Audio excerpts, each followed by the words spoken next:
दशम श्रेणी में सरकारी विद्यालय आसिका ब्लॉक टप्पर को बेणिया ग्राम में भेटी शुभेच्छा जणाइले सांसद। गंजाम जिला आसिका ब्लॉक सरकारी विद्यालय टप्पर होइतिबा बापा छौंड धरित्री जेना को साक्षात करी शुभेच्छा जणाइछन्ते आसिका सांसद अनिता शुभदर्शिनी।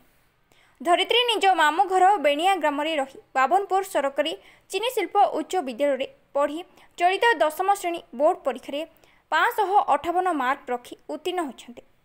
धरित्री ब्लॉक स्तर में सरकारी विद्यालय टप्पर होइतिबा खबर पाइबा परे सफलता लाभ करथिबा छात्री ग्राम में सांसद पहुंची छात्री को भेटी शुभेच्छा जणाइबा सह आगामी उज्जवल भविष्य मंगल कामना करथिले। एहा सहित 525 मार्क रखी उत्तीर्ण होइतिबा ग्रामर प्रियांशु कांपो को मध्य शुभेच्छा जणाइथिले सांसद। परे ग्रामवासी समस्या और भलमंद पचारि बुझिबा सह समाधानर प्रतिश्रुति दैछन्ति सांसद। एही अवसर में लोकसभा संयोजक यज्ञ नारायण दास, कवचनगर पूर्वतन ब्लॉक अध्यक्ष Pitambar Sethi, Asika NAC 1 number councillor Saroj Bhanj, Manoj Raut, Nabakishore Biswal समेत बहु ग्रामवासी उपस्थित रहिथिबा बेले सांसद संध्या 6टा समय ग्राम में उपस्थित रहिथिबा देखिबाको मिलिछि। प्रथमे तो दी छुआ को बहुत बहुत अभिनंदन। धरित्री जेना जी आमर ब्लॉक रो टॉपर एपटे आमर कांपो सी भी हाँ प्रियांशु कांपो सी भी 86% रखी। दिज जाक को बहुत बहुत अभिनंदन, बहुत बहुत आशीर्वाद।